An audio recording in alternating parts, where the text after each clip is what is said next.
Yeah.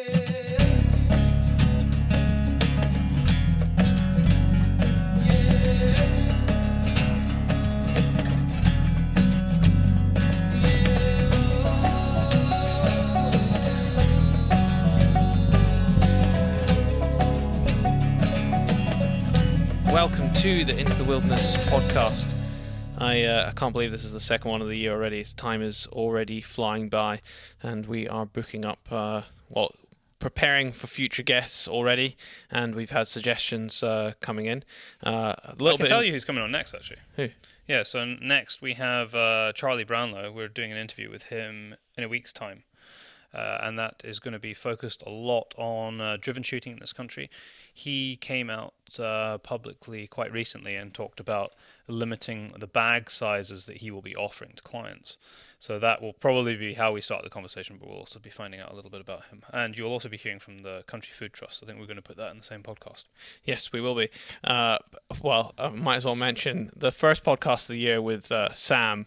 Wow, what a popular podcast that has been. It's been the amount of messages we've had, the amount of messages he's had. Just comments left, right, and and how much they enjoyed it. And we knew that it was going to be a good one to kick off the year. And we are 100% going to have Sam back on. Sam, incidentally, is going to be one of the speakers at the DNA Film Festival as well, because he did such a good job at He did.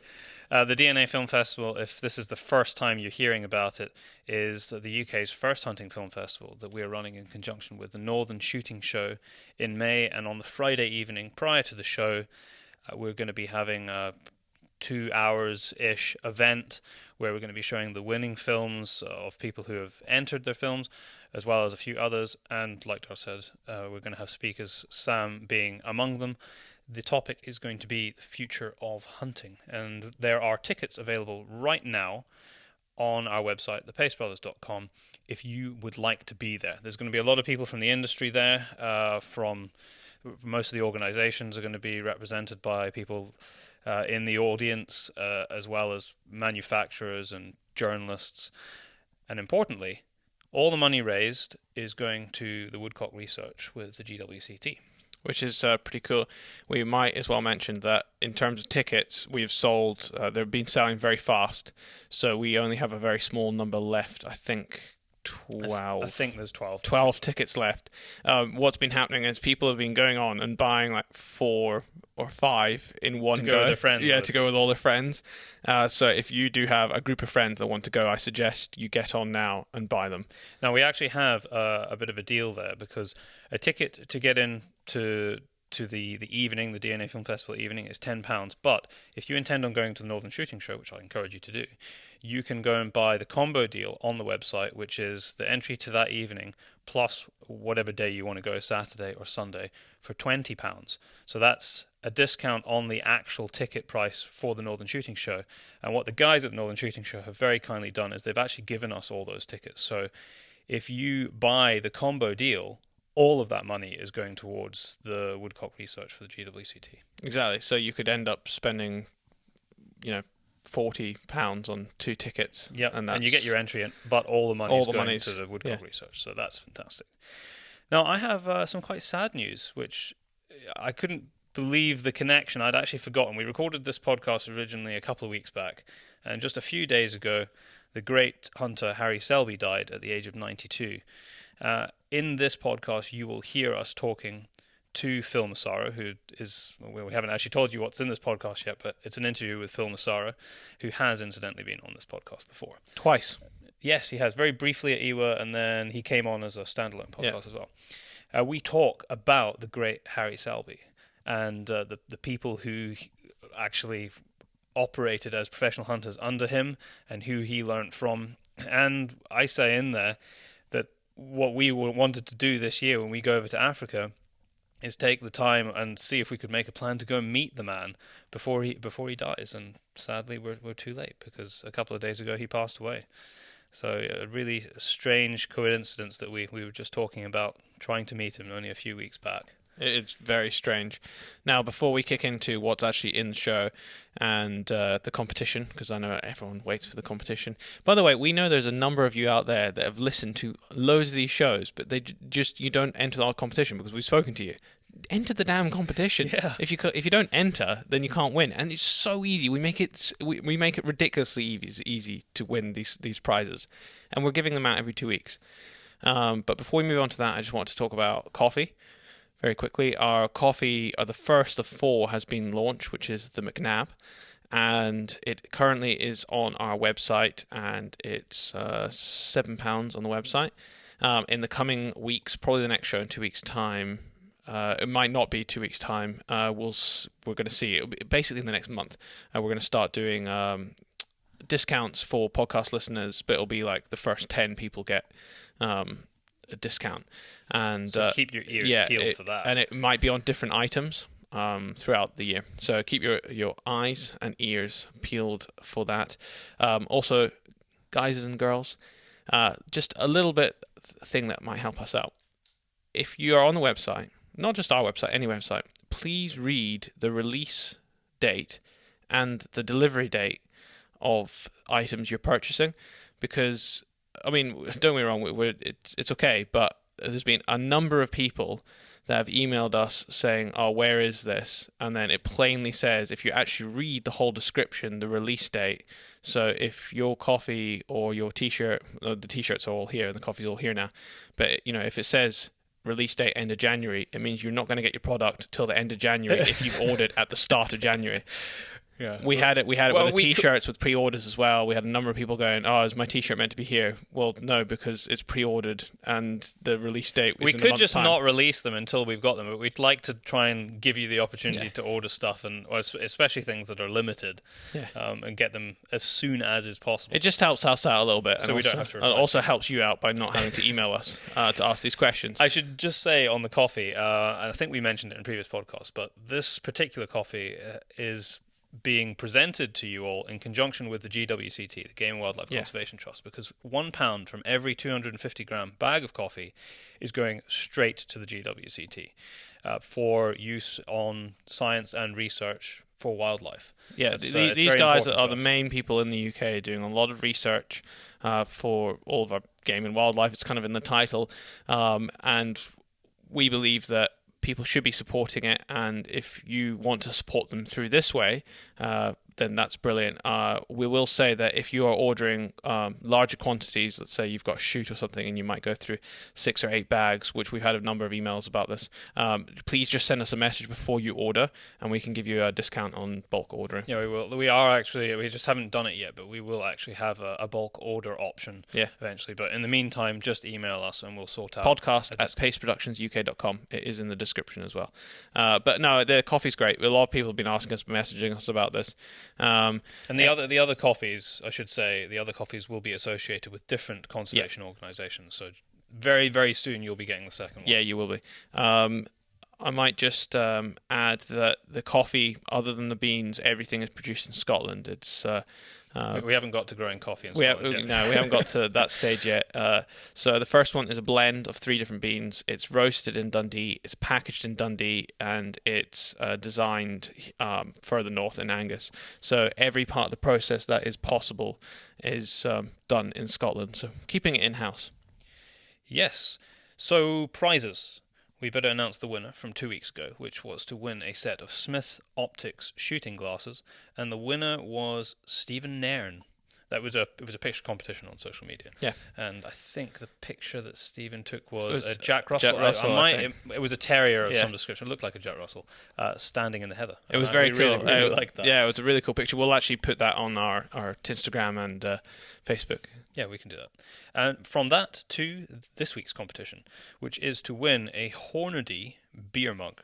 Everybody loves a Hornady beer mug. We always get loads of entries for this, as well as a Northern Shooting Show ceramic mug. Yeah, like a coffee mug. And a Northern Shooting Show towel. I might add, it's not a full-size beach towel. It's like a beer bar towel, or like a travel kind of. I've used mine in my Series 3 Land Rover because my heating doesn't work in there, and I use it to demist the windscreen. So that's where my Northern Shooting Show towel is being used. You can tell us when you win it what you use yours for. And to enter, we're going to keep it very simple, completely open to everybody if you have access to the internet, which pretty much everyone does these days. Yeah. Go and visit our website, thepacebrothers.com. Scroll down towards the bottom and you will see an opportunity to subscribe to the website. We really don't send out emails very often. I can't remember the last time we did, but when there's interesting things, we'll probably actually be doing one soon because will. we've got the film festival, the coffee release.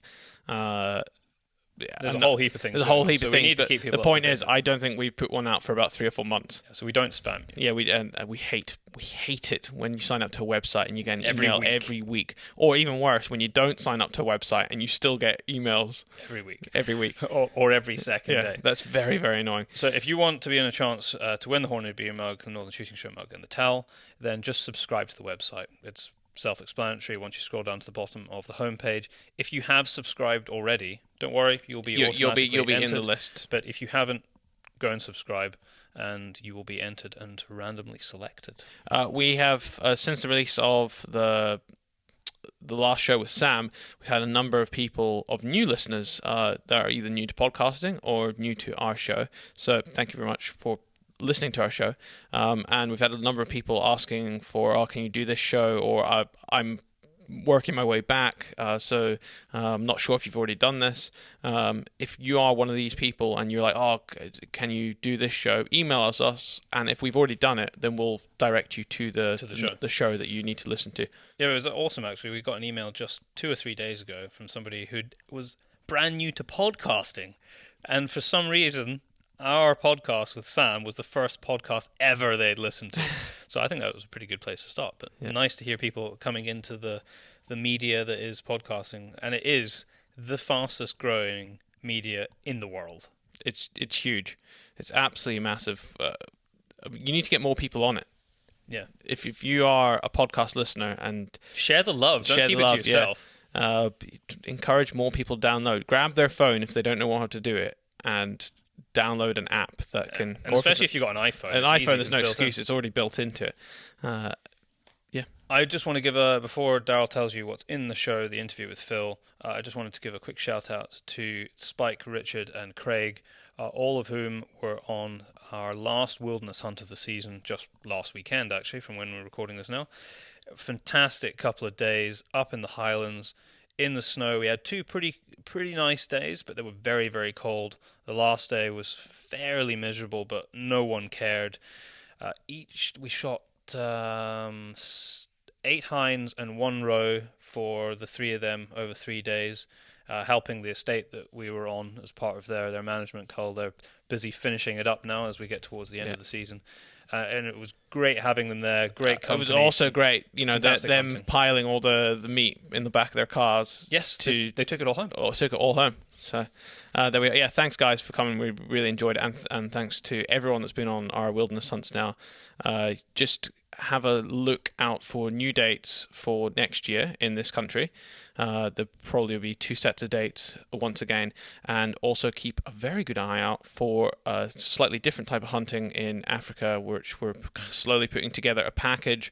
We already have one lot of guys that we're sorting out, so we're just keep an eye out. It is happening that year. I think that we've already got 1 trip sorted in 2019. And actually, I should mention, because I completely forgot to do this last time, was that there is going to be a raffle to raise money for the drought in the Eastern Cape, which has been basically going on for the last 7 years.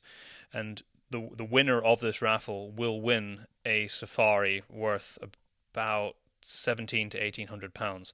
The full details of that are going to be on our social media, any one of our social media platforms. We're going to put that up, and you're going to enter through our website. I will give you all the intricate details of it on the next podcast in 2 weeks, and it's going to run over quite a few months. So you're going to hear us mention a very worthy cause. They're really struggling there. When I was there last year, they were actually capturing game on some of the farms and moving them across to the other side of South Africa because they couldn't bring in enough food to feed the game anymore. There's just no water. And yet, you don't hear about this on the news. No. But it's a serious problem for the wildlife and the people. We think the tickets are going to be about £10. So yeah, I think it's going to be about £10 a ticket. Yeah, which sounds like a lot of money, but apart from your flights, when you get there, everything you're is catered for. Yeah, 5 days of safari. And there's some great hunting to be had there. It's with a very good friend of ours, Dia van de Lange, who's doing it in conjunction with another friend of his. So they've kind of teamed together. They've been donated a lot of the animals by farmers who are just trying to get some money in to help alleviate some of the issues that they're having. £10, I mean, it does sound like a lot to begin with, but it was proven with when we raised the money for chimpanzees, our listeners are very generous, and on top of that is an extraordinarily worthy cause, because it's trying to save not just one species, it's trying to everything that lives there needs water and food. The bonus is, you never know, you might win. Yeah. And then just to give you an idea, because we do it all the time, a flight to Johannesburg from anywhere in the UK is about £500, and then there's another 70 quid to get from Joburg down to the Eastern Cape where the hunting is. So it's not a massive amount of money, especially if you're winning the safari. Yeah. It would be probably one of your cheapest holidays to Africa you could ever win. And I think that's the last thing. So we just need to now tell you what's in store for you. Yes. Phil's an awesome guy. He can just, we almost don't even need to be there, because he has so much stuff off the top of his head, and he's bouncing around all over the States and the world, actually hunting and at events. So it was great to catch up with him. So we start the show off just asking him how the Dallas Safari Club was, the show, and an hour and a half later, that's where we end up. But it's not all about the Dallas Safari. No, it's not. So we're going to be talking about conservation. We're going to be talking about bear hunting and over-regulating of firearms hunting in Africa. That's a kind of a little overview of what's. There's a lot more in it than that, as there normally always is. It always is, yeah. And you will hear in this podcast that my original intention when asking him on again was to talk about Dallas, and then we were going to talk about ballistics. We were going to go technical for a show. We never got there because an hour and a bit had passed, and we didn't talk about ballistics. I think maybe the ballistics technical one can maybe as an extra show shoved between two normal shows. Yeah. Just talk about it for.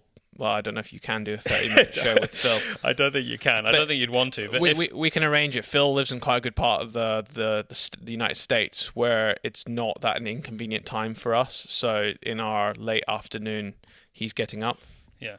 So we will do it. And then for those people who like that sort of thing, you can tune into an extra show. I think it's probably a good idea. We don't want if it's not really your thing, sort of the technicals of ballistics. Ballistics, yeah. And he is the man to do it. He's sort of a rising star as an American gun writer, and he has a couple of books out now, and he writes for pretty much every magazine in America. Well, it certainly seems like it anyway. So that's it. Enjoy the show. Oh, I was going to say, just before we finished, me and Brian have just been signed up to the Wild Sheep Foundation. We sadly have not been at SHOT Show this year, and this will be going out now, today. The SHOT Show is still going on? Well, SHOT Show is still going on, and our friend Claire, she is over there right now, and she signed us up because SICK are doing a thing where you fill in your name, your card, your address, and then they pay for the membership for the year for the Wild Sheep Foundation. Funny enough, we'd actually been talking about we really need to go and join some of these conservation organisations based around the world. Wild Sheep Foundation has always been very high on our list, so it's kind of coincidental at the time. But what a great initiative! They're basically. I know they've got a relationship. I think there was 6 to choose from. And they've certainly got, that company certainly has a relationship with the Wild Sheep Foundation, but they are going to pay for the membership for 1 year, and then I'm pretty sure that we'll keep that going afterwards. Yeah. Well, now we can say enjoy the show. Phil, we might as well just crack straight into it because you have just come back from the Dallas Safari show. Absolutely. You been? I haven't. We've not done any of the American shows. We looked at it. Obviously, we've been following all of the social media content, including yours, of what's been going on. And straight away, me and Byron said that has to be on the list to go next year. Now, I haven't been to SCI, so I can't speak as to its appointments and accoutrement. But I will say that the Dallas Safari Club is possibly the coolest outdoor show I've ever seen. extremely geared toward Africa and, well, just a worldwide big game kind of thing. You have every one of the outfitters you'd ever want to see in a pleasant family style location. Things don't really get crowded. Nightlife at the bar afterwards. As you know, I enjoy a cocktail or two. It has been always rumored. in moderation, always in moderation, as I like to say.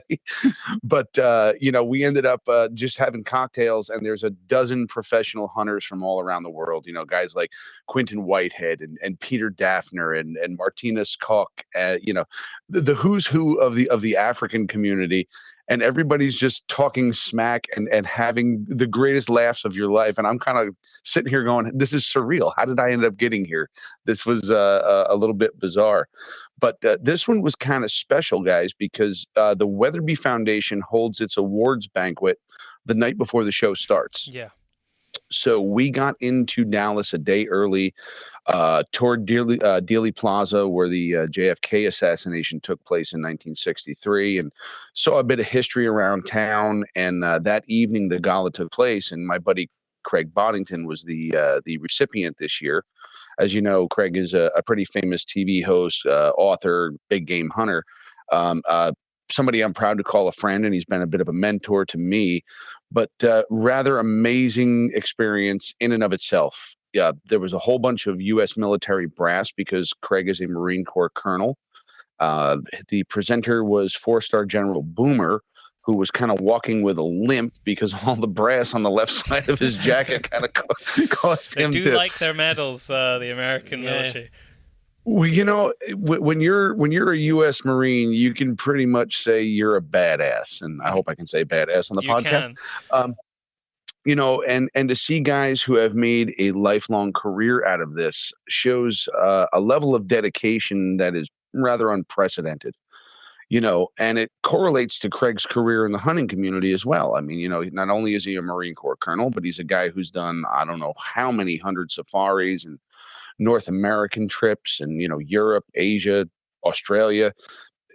And his receiving this award is, in my opinion, long overdue. He's a definite staple in the hunting community. And, he had sent me an email and said, I've got a couple of seats at our table for you and Sue. And I'm kind of looking at the phone going, who is this that's prank calling me? This isn't even possible. So, we got to enjoy the ceremony at the table just behind Craig with my buddy Jay Leyendecker and some other industry folks. And it was just a really special time. So I highly recommend the Dallas Safari Club show to you guys.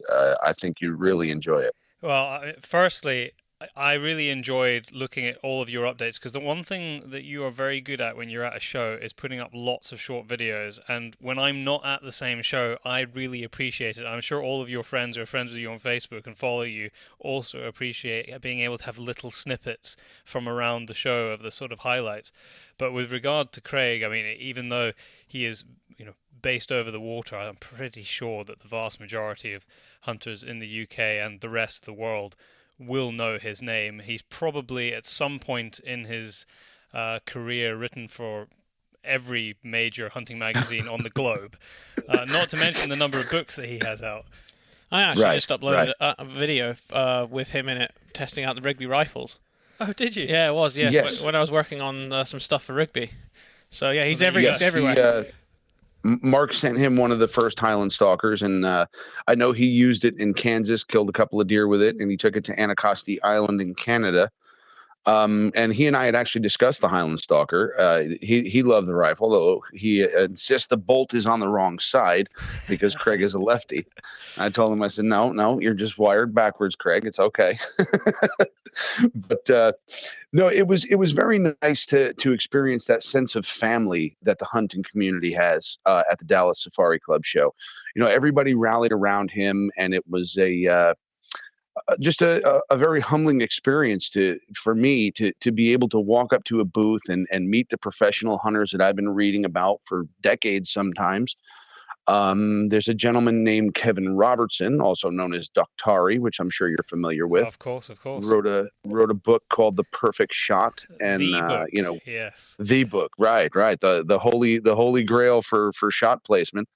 And he's just wandering the aisles, and he and I got to chit-chatting about, the 404 Jeffrey and the 416 Rigby and other things that are a common thread. And he looked at me, and I don't know what statement I uttered. He goes, yes, I read that in your last book, Phil. Like my jaw hit the floor because I went, what do you mean you read that in my book? He goes, yeah, I bought your book. I'm going, oh my God, Kevin Robertson bought my book. So, for me, it was a little starstruck. And understandably so. Although, I mean, your own profile in the global hunting community seems to be climbing rather rapidly, Phil. But I can completely understand why you were like that, because for those people who don't know who Kevin Robertson is, in the big game hunting world, and certainly in the African hunting space, he is, in terms of people who are still alive, he is right up there in the top handful in terms of the impact that they've had on the industry and on hunting. And a lot of that is because of the book that you mentioned, the shot placement book, Absolutely. which is what he is pretty much famous for now. And yes, the insights from that come from the fact that he is a professional hunter, but he is also a trained veterinarian. And that's where the science comes from. Absolutely. And, that end of things is basically irrefutable, because he's done so much research on not only genetics and disease prevention, but aging animals. And I know we usually end up, all roads lead toward conservation when we all talk, but, the taking of the older animal and the ability to identify that has a huge role in Kevin's reputation and his writing. So it's all a common thread. But not to derail the train, but he and I, just to be able to stand in the aisles of the Dallas Safari Club show and speak man to man with Kevin Robertson, have the guy tell me he bought my book, and pinch me. Am I dead? No, that must have been quite incredible. You don't need more testament to your book than that. The fact that Kevin Robertson took the time to buy it. I'm assuming you're not coming to Ewa this year. I asked him this question. He said he's uncertain. I'm uncertain. You're still right uncertain. now. No, time is ticking. I know time's ticking. I've got a couple of hunts that are coming up that might conflict with it, so I'm kind of on the fence yet. And if I do go, it'll be a last minute thing, and if I don't, I'll be a little sad about it. But there's some other places I got to end up with some other folks. So I'll look for your short videos, guys, please. Well, if we see you, we see you. And if not, I'm sure it probably won't be too long before we see you again if you don't make it to Ewa. But I wanted to ask you, of all so many famous names you mentioned already, am I making it up in my mind, or did I see a picture with you standing beside John Sharp? The John Sharp, the man, the living legend. Yes. The John Sharp. Here's my favorite. I don't know John very well, but I always say hello. I want to pay homage. I mean, he's a veteran of the safari industry. He's got that Hulk Hogan look to him. I was going to say that. I thought, no, I won't say that. But he does have that. But I mean, you just want to hear him say, let me tell you something, brother, when you're, and hit me in the head with a chair, please, John. He is a legend, yeah. He is. So we're at the Weatherby Award, and everybody is either in black tie or, a very nice suit and tie. And John was very well dressed with the camouflage bandana around his head. And I sat at the bar with him and I said, John, I love every minute of this because this is who you are. Why change it? Yes. John Sharp was there. Brian Van Blurk was there. Dirk de Bod was there. My buddy Graham Williams from Australia was there. Gerhard Watts from South Africa was there. So really, you're walking around, or you're at the bar after the show having cocktails, and you never know who's going to show up. It was Cliff Walker and Quentin Whitehead and I, and we're discussing, whether we're going to use a 5.77 or a 500, and which makes you the bigger man. So everybody's. Sorry to interrupt you. You're going from one spectrum to the other. So John Sharp, I think, probably is the longest living current PH in Zimbabwe. I think so. And Cliff Walker, you might be right. Cliff Walker is rapidly becoming a legend, but he is a much younger man, and probably he's like the generation that followed John Sharp, and he probably is seeing, sadly, what was the last of the best of Zimbabwe and the a lot of the other countries in Africa that he's hunted. But I think that Cliff, although a lot of people listening to this podcast might not know who he is. I remember reading an article about Cliff Walker probably about 15 years ago when I first started hunting by myself in Africa. Right. And he had Right. just got taken out by a lion in the lion had been wounded by a client, and he went into some sort of plantation where the lion had got in, and he ended up killing the lion, but it really did screw him up. And he was wearing, Scratched him up a bit. Yeah, he was wearing a pair. I don't know why I always remember this. I think it was because I thought, why are you wearing those shoes? He was wearing a pair of Morales, which were exactly the same as the pair that I had at the time, and there was blood stained all in the webbing of his shoes, and he's like smiling for this picture, and his arm, as you can see, the bone is broken in his arm, and I just thought, no, that is one hard man. And then since then, obviously, I carried on reading about him, and he is still a big player very much a big player in the hunting world in Africa. Oh, absolutely. Absolutely. You know him, Phil. I do. There's several photos of us in various stages of intoxication, but that to me, Byron, was one of the highlights, just to be able to share a drink with those guys, because when you're on the floor, it's all business. And everybody's got people at their booth, and I certainly don't want to be rude and interrupt anybody's conversation, especially a prospective client. But at the bar, all bets are off, and that's when, the veil drops and everybody talks from the heart, and you're teasing each other left and right, so it ended up being, it was Brian Van Blurk, who's another famous Zimbabwe professional hunter. Like Cliff, he had done some time in Tanzania, but Brian is now back in Zimbabwe. And, there are a lot of guys returning to Zim. And I think that's maybe something we should talk about. This latest, I won't call it a coup, but at least the ousting of Robert Mugabe, I think you're going to see Zim take an upturn. And I think it's a very good thing, because it's a beautiful game-rich country, which, if properly handled, could return to its former glory.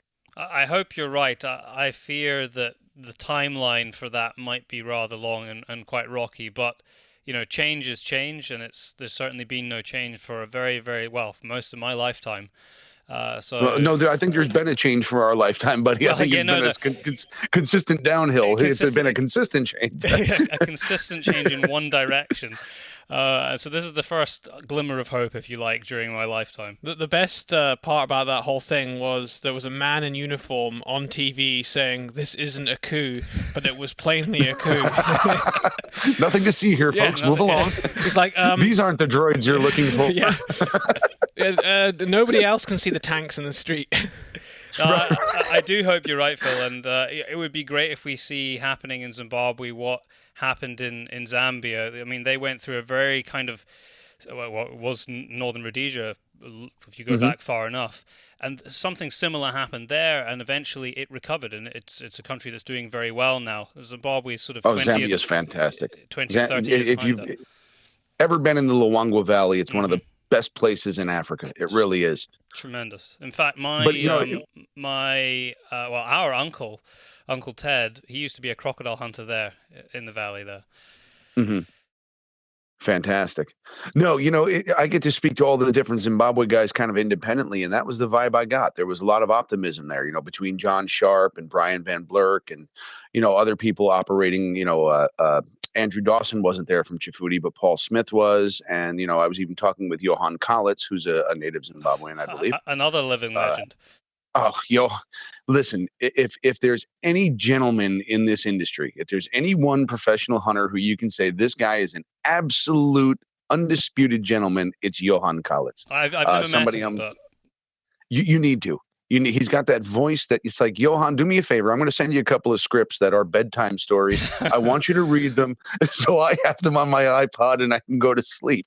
He's got the most soothing voice in the world, but he's just an absolute gentleman. But like you said, he's a legend. He's done more hunting than you and I could ever hope to do in a lifetime. Oh, absolutely. No, because he had big operations in the southern part of Botswana, but is he completely moved out of there now? I believe so. Yes, Botswana's closed.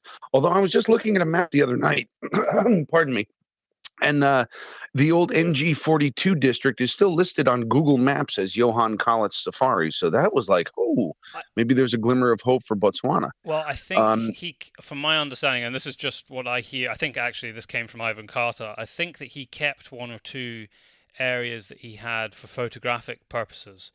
Okay. Whether that's still the case, I don't know. This was like 8 months ago when I spoke to Ivan. Kind of makes sense. If you can keep hold of it and still benefit from photographic tourism, then why not? Right. A very dear friend of mine is professional hunter Jay Leyendecker, who is an American. He's from Laredo, Texas. And while Botswana is closed for those great big government blocks, private land is still open. And I don't know if anybody was aware of that. Okay. Yeah, I think I vaguely knew about it, but it's not something that really gets talked about. Well, I just booked a safari for the beginning of August to go to Botswana and hunt plains game. Okay, so hold on a second. I just need to get my plane ticket out. That's right. I'll send you the itinerary. Yes, do that. It's a country. Did you say September? No, August. August. Oh, okay. You're going in the wrong month then. We're going in the wrong month. Yes. Oh, damn. No, it's a country I always wanted to see. And, while my heart wants to hunt either elephant or buffalo in the Okavango Delta, I'll take plains game on one of those huge concessions. And by huge, I mean, it's like 120 or 150,000 hectares. Yeah, massive. It's like a country in itself almost. It sure is. It's bigger than some of our counties here in New York State. So for me, that's going to be a whole lot of fun, and Jay apprenticed under Johan. And so, Johan's still in Maun and maybe, Harry Selby still lives there. So now there is a man. I can't believe how many people you've mentioned, but I wrote an article about Harry Selby just 3 articles ago. I write the back page in Sporting Rifle, which looks originally when I took it over, it was always historical hunters, but I try, as in historical hunters, normally they'd passed, but I tried to bring it a little bit more current and look at people who are changing the face of hunting today. So I had Cameron Haynes on there recently, much to quite a lot of criticism that came my way because he's a bow hunter, but that was just narrow-minded people who, because we can't do it here. And Ivan Carter's on next, and I wrote about Harry Selby. And when I realized that he still lives there, I thought, because he's quite an old gent now, isn't he? He's in his early 90s. Yes, yeah. I think he's 93, 94, maybe. I would dearly love to meet him. It has to be. I'm going to have to try and make a concerted effort to try and meet him at some point because, I mean, in his early 90s, he's not going to live to 200. So it's something that I'm going to do quite soon. Now is the time, and the time is now because he's led a blessed life up to this point. It was kind of funny. You guys appreciate the history of hunting as much as I do. So Jay Leyendecker is a man. He's 10 years younger than me, so I think Jay is 36. And he and I were at the show, and I said, Jay, I'm going to make this connection. I'm going to hunt with you. You hunted under Johan Kalitz.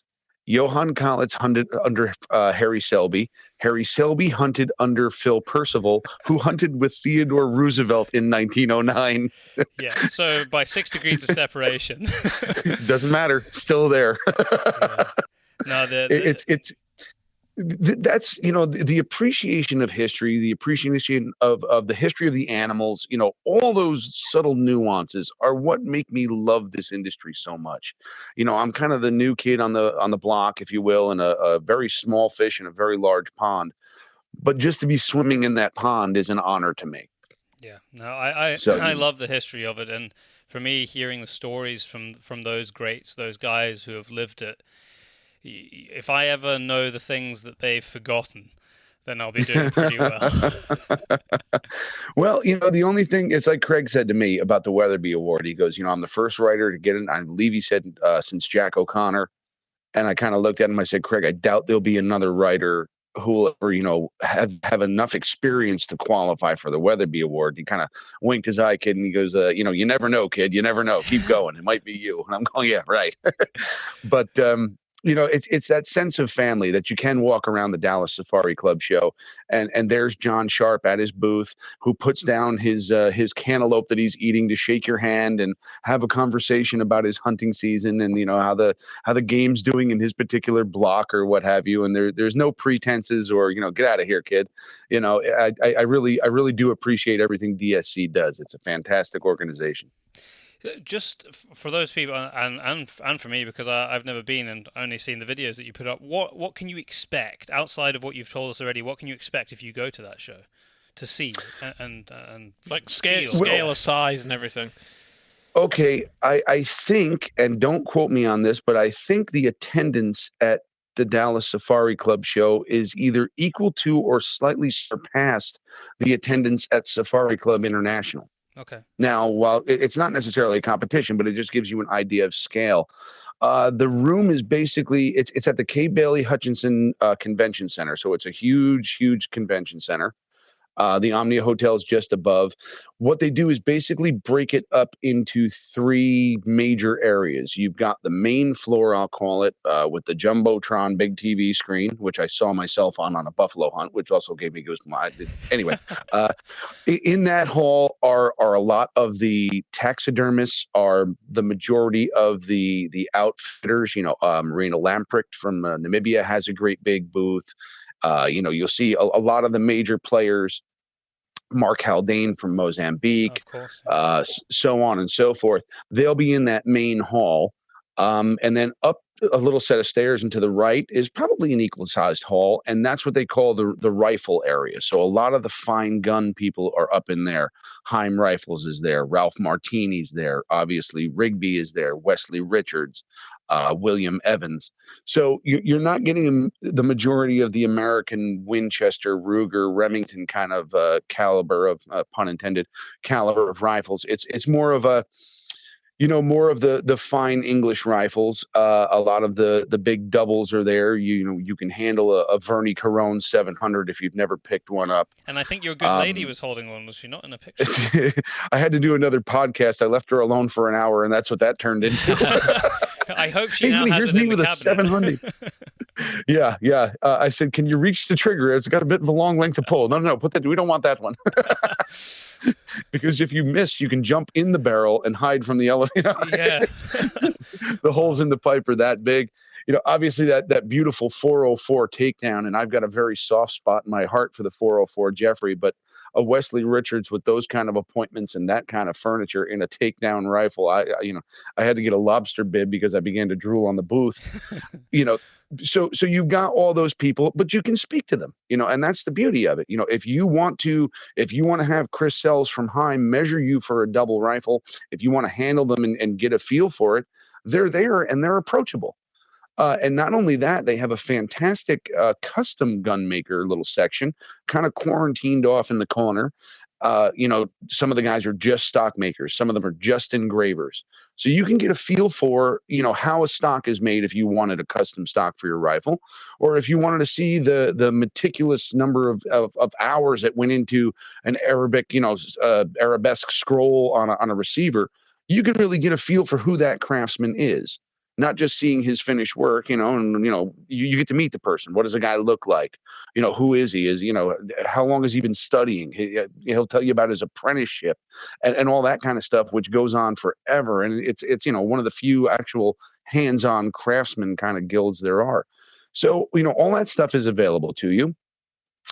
In the third section of the show, off the main hall on the other side, you'll see some of the smaller booths. And not that they're any less of an outfitter. It's just possibly the booths are a little smaller. There might be some tree stand people because it is in Texas. A lot of those corn feeders, a lot of those high stands, I guess you guys would refer to them in England, where you can put them out on your ranch and cover a lot of ground. So there's different stuff to see all around, but the whole while you're walking past fantastic taxidermy. I believe it was last year they had a 56-inch sable. 56. If you can imagine, 56-inch sable, and I'm looking at this thing going, it looks like a damn different species. He must have scars all over his butt from stabbing himself with a horn. But that was definitely just a sable, not a giant sable. No, it wasn't a giant sable from Angola. It was just a common sable. Wow. I thought the biggest I've ever seen. Right. I thought the same thing. I'm looking for the facial markings. Yeah. But, this year they had a beautiful full body mounted lion. And all around the place, DSC does an awful lot. Again, not to bring it back to conservation, but that is DSC's bag. It's an organization that wants to promote the conservation and utilization of species. So just as an example, from the proceeds from all this stuff, Dallas Safari Club sponsors the anti-poaching unit at Mark Haldane's place in Cutada 11 in Mozambique. Uh-huh. And they've provided him with an R-22 helicopter and a half a dozen motorcycles. And as a result, Mark has increased the game on Cutada 11 by as much as tenfold in some instances. So That's exactly the you know, kind of stuff that we, actually, Ivan speaks very highly of Mark, as does pretty much everybody in the industry that I've ever right. spoken to. And he did, last time Ivan was on, he did specifically talk about the anti-poaching that he was doing there. I'm not sure whether it was mentioned at the time that some of the funding came from DSC, so that's great to hear from you now. It is. You'll see the DSC logo on that little blue bumblebee helicopter he's got. And, Mark has taken enough gin traps out of Kutada 11 that he's using them not only for reinforcing steel and when he has to pour concrete, but he's starting to bring them to the shows to sell them as a souvenir or a decoration. But it also enlightens people as to how crude but yet cruel a homemade gin trap can be. So it all kind of comes full circle at the DSC show for me. What is the general feeling there at the show about the future of particularly big game hunting and especially being able to bring whatever it is that you've been hunting back? Because you've faced, especially over in the States, a lot of restrictions, a lot of conversations have been had right up at sort of presidential level with regards to import of various trophies, whether that be elephants or lions, etc., etc. Dallas Safari Club, and again, I'm a member, but I'm not their spokesman. So, just look at it in that light. Dallas Safari Club has, the Dallas Safari Club Foundation and various, little sub-organizations thereof have always been number one at promoting the conservation message. I don't know if you caught the episode of Tracked Across Africa that I did, but Dallas Safari Club used that footage where we donated the entire buffalo that I had hunted to the village, and behind me was all the wives of those members of the village with their children receiving a piece of meat. And I kind of prattled on about the fact that you're in an area that is A, protein starved, and B, in a location where a grocery store is not available. So this relationship that especially Mark Haldane's outfit has with the villages within his block is integral to the survival of the people. He provides I think the numbers were like 40 buffalo and 80 reed buck a year. That's the meat he provides to the local community. That's the meat he provides. So what? That's a ton of, so whether he shoots ration buffalo and sells the hunt so that the horns and the hide aren't exportable, so you get the experience, but the meat goes to the people, that's one means, or he'll send the professional hunters out to shoot meat for the villages. DSC has always been behind that kind of thing. And, while Ryan Zinke, our head of the U.S. Fish and Wildlife Service, I believe is working hard to get President Trump to relax those importation bans, which in my opinion is a very smart thing. There's obviously the emotion-driven sentiment from the antis, greenies, vegans, whatever you want to call them, that they, if they think we won't import it, it won't get hunted. And, that's not the case. The elephant, to use that as an example, are so minuscule, it couldn't possibly have that kind of negative impact on the population, number one. Number two, it's already controlled by CITES. And, Dallas Safari Club is integral in bringing those points to light via social media, via magazine articles, and other means of communication. Just for those that are, look, if you're an anti-hunter, I doubt anything I ever write or DSC or SCI or any organization prints is going to change your mind. It's kind of become polarized like that. That animal is cute and fuzzy. No one should ever kill one, but they don't realize that when we stop hunting them, as we have in Botswana, as we have in Kenya, it isn't that everything just thrives in a pre-colonization kind of environment. No, people move in. The animals have conflicts with human. They get poisoned. They via cyanide. They get shot in the foot. They get snared, and it's a horrible environment. But if you have that hunting thing in there, which is Dallas Safari Club's point, if it pays, it stays, and if it's properly managed, everybody wins. The people win that are native. Obviously the animals thrive because you have space for them. So, like I say, the Mark Haldane's anti-poaching unit is just one small example of how well they work. There are obviously others, but it takes an organization with that kind of power to help things out and make a difference, to really make a difference in what happens.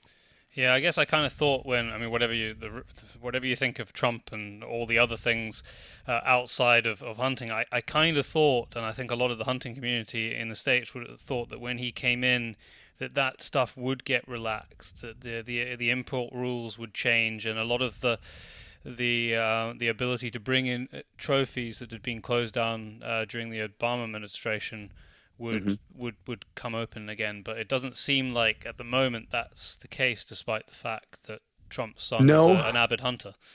Well, right. And I'm sure Thanksgiving dinner was rather awkward around the table. Yeah, can you imagine that? Dad, pass the potatoes, would you? Why aren't you looking at me? I don't want to talk to you. I don't know any of the Trumps personally. I'd actually love to meet them. I find them to be very interesting people. I'm very happy he was elected president. What I think is happening here, though, guys, and I'm going to be optimistic, but I'm going to throw my forecast out like the Vegas odds. I think they are taking a long, hard look at the scientific numbers to make sure that if he does relax that ban, he's got the information and the statement to back it up properly. Some of my colleagues have had the opportunity to interview Mr. Zinke to get his feel for things. And, like any government, you can't, the leader can't know everything about everything. And that's why he assembles a cabinet. And that's why he puts together a group of people who have their own specialties. And I think Ryan Zinke is a good man. And I think what they're going to end up doing, here's Massaro's prediction, you're going to see within the next couple of months, they're going to relax the importation of ivory from at least Zimbabwe. Maybe not Tanzania, but you're going to see him be able to bring it back from Zimbabwe. Well, I think the numbers are there, the science is there, and at the end of the day, what I don't want to see is the hunters throw the huge confetti party like the end of Return of the Jedi when the Death Star blows up and everybody around the galaxy is cheering. We don't really need that. I'd like to see us all be gentlemen about it. Because the antis will be up in arms, and they'll probably have a die-in somewhere or dress up as elephant vaginas or whatever they do. It makes sense if it was legally sport hunted, number one, and number two, legally sport hunted underneath the CITES quota. What more do we need to have?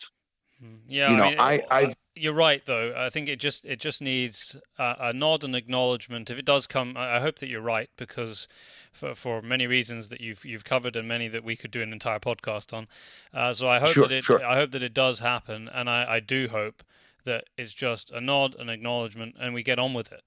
Because to make anything more of it than that, I think will cause more problems. But one thing, while you're talking about restrictions there, that's really things that are happening. It's hunting that's happening overseas for you. At home, right on your doorstep, over the border into Canada, you might not have caught up with the intricacies of this because it's literally only happened a matter of weeks ago from where we're sitting now. But they have now completely banned the grizzly bear hunting in BC. Whereas when we spoke last time, when we did the last podcast, in fact, it could have been the one that we had to stop recording because the line was too bad. They'd put in restrictions to the grizzly bear hunting there, where basically you could only extract the meat. A matter of months later, they turned around and said, no, it's all over. Just like that overnight, all the grizzly bear hunting in BC has been banned. For no other reason than a knee-jerk reaction from the kind of the green element within the government that's propping it up, and very strong lobbying from anti-hunting groups on your doorstep. I think BC ought to be renamed BC. I do. It's absolutely ridiculous. I really don't know what to say other than, like Botswana, or like Kenya, the antis have gotten in and got a firm foothold, and look, that's their bag. That's as Austin Powers said, that is my bag, baby. They're going to try, and we need to step to the plate now. Like Zimbabwe and Tanzania, we need to reprove that the numbers are there and that the actual take each season doesn't affect the thriving population. Well, even more than that, I've actually just written an article about the banning on grizzly bear hunts for the UK press here, because it's, I said in jest, it's on your doorstep, but really, it's on our doorstep. It's on the global doorstep. What has happened there?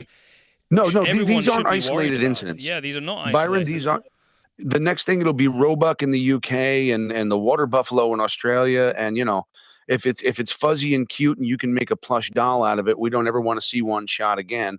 But they don't publicize the behind the scenes thing where wolves are exuding such depredation on livestock and depleting the wildlife in Yellowstone. But the wolf is so cute. Yeah, okay. Right, till it eats your dog or, one of your children get killed or whatever the case may be. We really do need to be aware of the things that's going on. I'm always quite critical here where we're sitting in the UK that we don't spend enough time concerned with what's happening overseas, because just because we don't have a species here doesn't mean that we shouldn't be concerned about it, because what's happening in BC with bears, we don't have bears in the UK, or we haven't done for a very long time.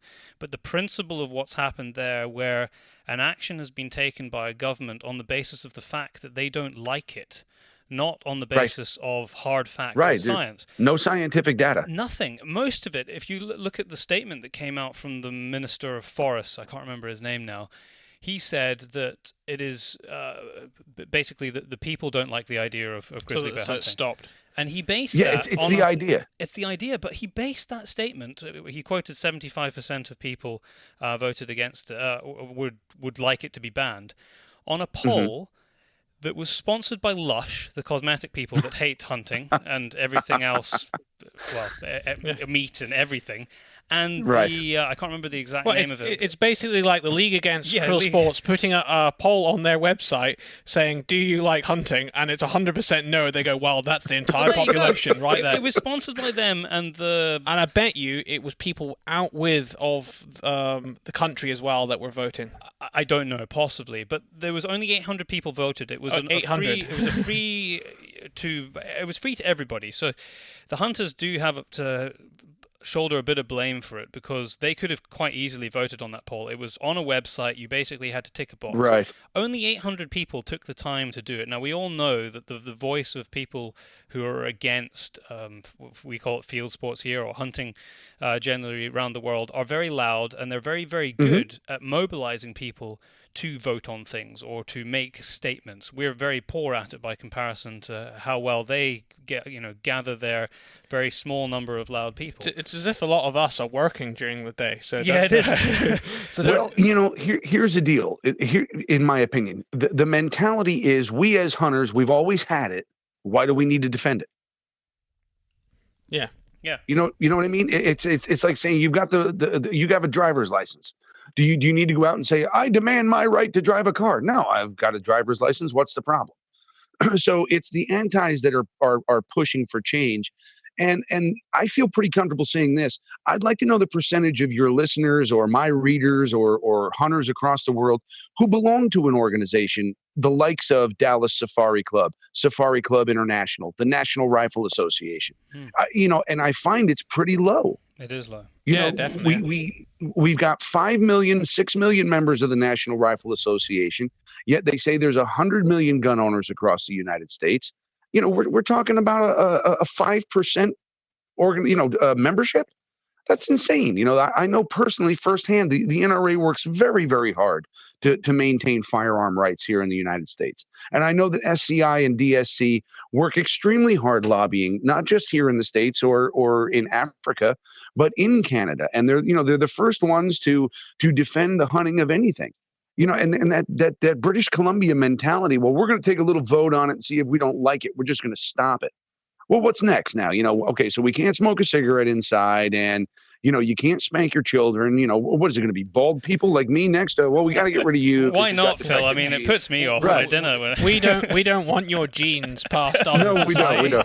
And Scotland's gotten rid of the gingers just because they are. Excuse me. We don't want to do that. Yeah, that one hit home, boys. But going back to something you were saying about we now have to step up and we need to prove that it's sustainable. I was listening to a podcast the other day. I can't remember which. I think it was Adam's one at the Journal of Mountain Hunting, and he had Shane Mahoney on, who is. Fantastic. I mean, it's hard to find anyone who will articulate a subject like this better. But he was saying, very, very interesting, that what has shifted in society globally is that now it is taken as given that something should be sustainable. Because if it wasn't sustainable, why would you be hunting it?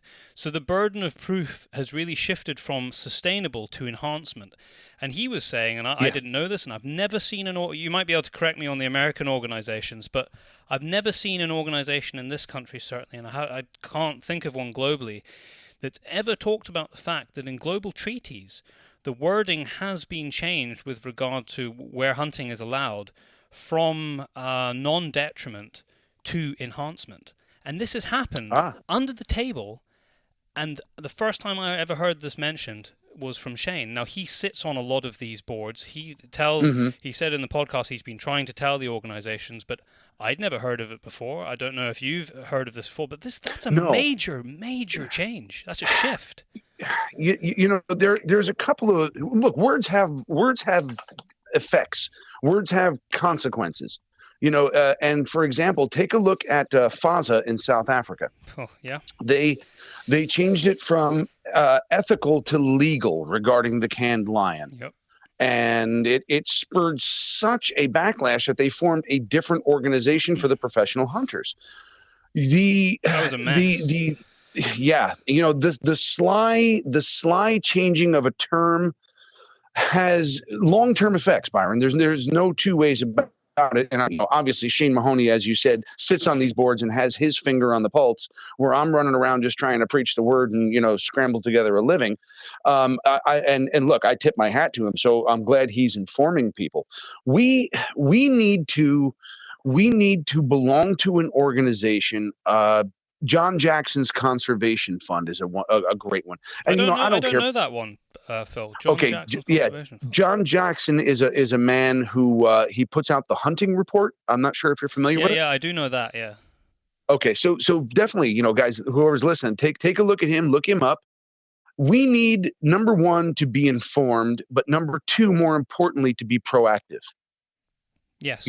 We always speak of this great conservation message, and we want the elephant and the bison and the whatever lesser forest snarks.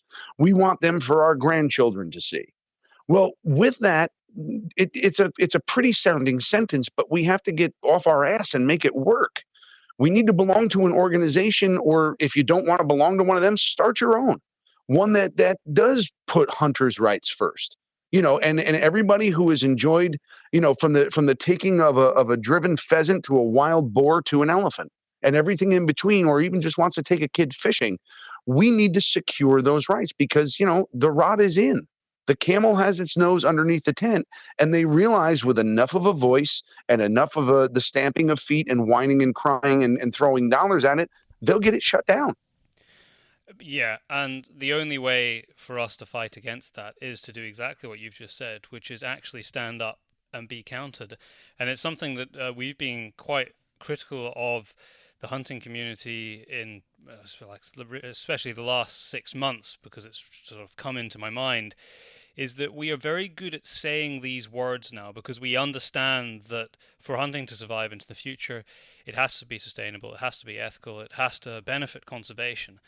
But a lot of people are saying the words and it's very hollow. Just because I said it when I was speaking to somebody just recently, so just because you do doesn't mean you are. Just because you're a hunter doesn't mean that you're a conservationist if you're not actually participating. Just because you kill a deer it might very well fit in very nicely to a management plan, and it will have a positive impact on the population because it's correctly selected. But unless that you actually have the knowledge of why you've done that, or you are participating in sort of a greater plan that you know about, or you've taken the time to learn about the species in a greater depth, or you're putting money into some sort of conservation or an organization or your time, then you are just on the periphery and you're paying lip service to what you know is now acceptable or what the greater public deem as acceptable without actually doing anything yourself to help really take it forward. And I think a lot of people within the hunting community are guilty of speaking the words without taking action. And that needs to change. It does. It does. Back to my conversation with Kevin Robertson, him being a veterinarian and a proponent of conservation, we came to the conclusion rather quickly that the North American conservation model works. It does. We brought back the white-tailed deer. We brought back the pronghorn antelope. We brought back the bison. There's more there's more wetlands available for waterfowl and the like. It's worked across southern Africa. You take a look, even with the current rhino poaching, you take a look at South Africa's rhino breeding program, and I mean, it's unprecedented. The rhino probably would have been extinct 50 years ago had that not been put into place. Beyond doubt. So there's that. And then you take a look at places like Zimbabwe, where, I can speak firsthand around Hwange Park, the western side of Zimbabwe. The elephant is grossly overpopulated to the point where it's doing damage to itself and other species. So there are again, the basic message, as Kevin said, we all need to stand up and we all need to unite. There's a lot of infighting in hunting, and I belong to this organization, and it becomes like a political party or whatever the case may be, or I'm only a bow hunter, and this nose in the air, you drown if it rain kind of attitude. I hate with me, that. If it's legal and it's ethical, I'm all about it. If you want to hunt your animal with a 150-year-old muzzle loading rifle that fires black powder, more power to you.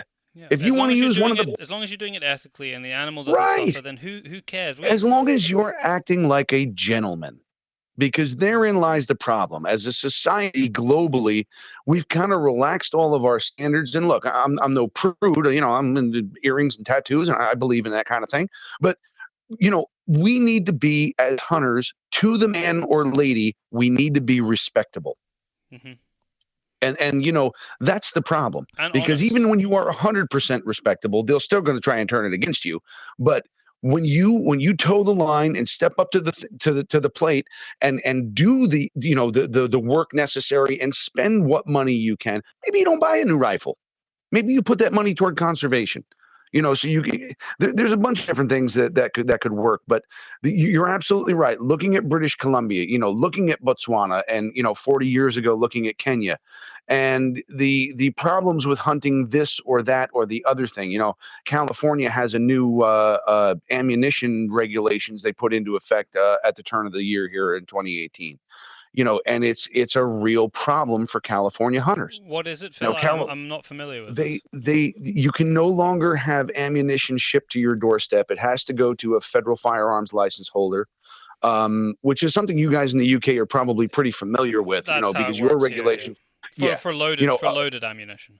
Yeah, I mean, and unfortunately here in New York, where I live, we had the same kind of regulations that were put into effect in 2013. But whereas before you could buy your favorite box of federal ammunition from a Cabela's or a Bass Pro Shop or whatever, outlet you want and have it shipped to your door, now you've got to go through a guy with a license, and you have it's an inconvenience that doesn't save anybody anything. Why did they introduce it? Was there a reason? Whoa, because California is always first and foremost to save the world. They're gonna their Governor Brown is they call him Governor Moonbeam. He puts these policies. He puts these policies into effect, which have no lasting effort, but just become a bureaucratic nightmare, a quagmire of legislation. So is it bring back Schwarzenegger? Is that what you're saying? I don't know what to do. You look at California's flag and it's got a bear on it, and California is one of the most game-rich states in the union. They've got a lot of beautiful game animals. They've got 2 species of elk. They've got 2 species of deer. They have bighorn sheep. They've got bear. One of the best sambar deer populations on the planet. So, California is a big state, but it just seems to be one of those liberal going states. And bit by bit, they chip at your rights.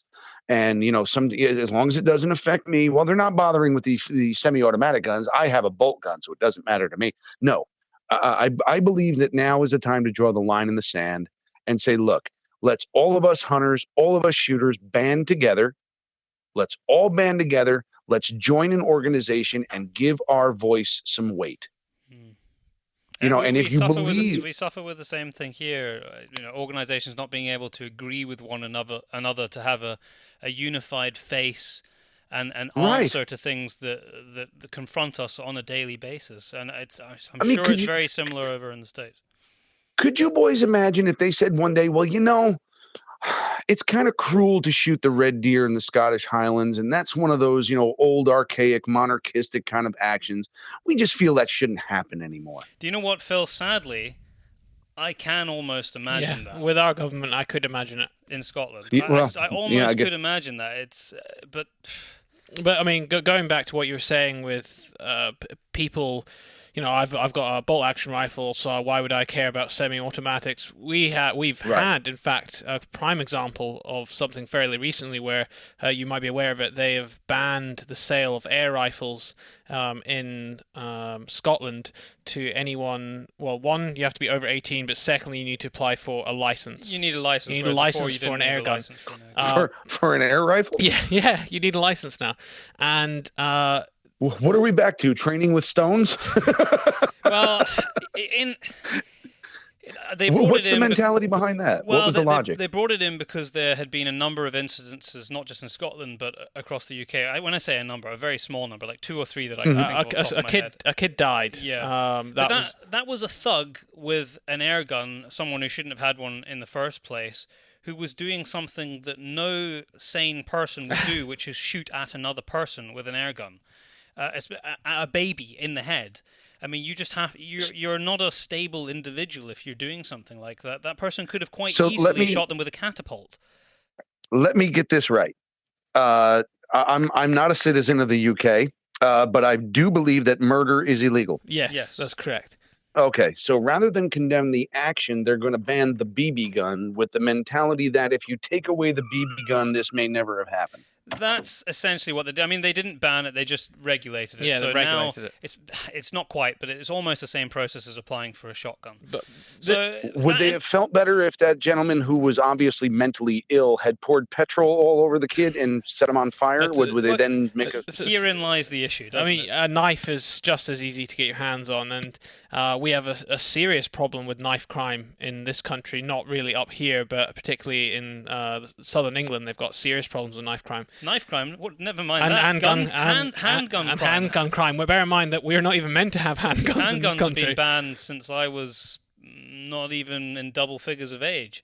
We'll go to the handgun bit in a second, but just as I finish, just to explain everything that's going on, because Phil obviously didn't know about the air rifles. So they've they've regulated air rifles in Scotland, and kind of, I don't know, it wasn't really a big thing. Everyone kind of just let it kind of go by, and the people south of the border, the big organisations, I would say, south of the border, didn't really have much of an interest. This is England and Wales and Ireland. And I'm talking about. Certainly didn't have much of interest because they're like, well, it's happening in Scotland. Guess what? Now they're a way to be stung. And we said it at the time. Yeah. I said, just because we did a lot of interviews with people through podcasts and other things. We said, and we were interviewing people from south of the border. What do you think about what's happening here? And they had their opinions. Well, I would bet that what's happening here is going to be used as a template for England and Wales soon, and they are now. It's not confirmed it's going to happen, but they are discussing it now. I mean, you just got to picture this right now. We're in a situation where there is no borders in the UK, so there's an imaginary border in Scotland, and you only need to drive 20 miles, and you can buy an air rifle out of a shop there with no license needed, and then just drive back into Scotland. So, Daryl, if I pick up a cinder block and drop it on your head, you'd be equally dead. It's the act that is condemnable. Yeah, it is. It's the, somebody got on me the other day. They're like, you've always got a gun with you. And I'm a licensed handgun carrier. And I said, of course I have a gun. It's a tool, just like a knife. It's just what you do. Well, why? You don't need it, blah, blah, blah, blah, blah. And I finally put the exclamation point at the end of the sentence by saying this. 6 million Jews across Europe 70 years ago or so would have killed for a handgun during the Nazi occupation. Yeah. You know what I mean? It's a reality. I know for a fact during the Battle of Britain when Hitler was bombing and whatever, members of the NRA sent their personal firearms to Britain, and not many people talk about that. I didn't know about that. Look that up. Look that up. The NRA had a drive. They sent, whether it was a shotgun or a rifle or whatever it may have been, they sent their personal firearms to England.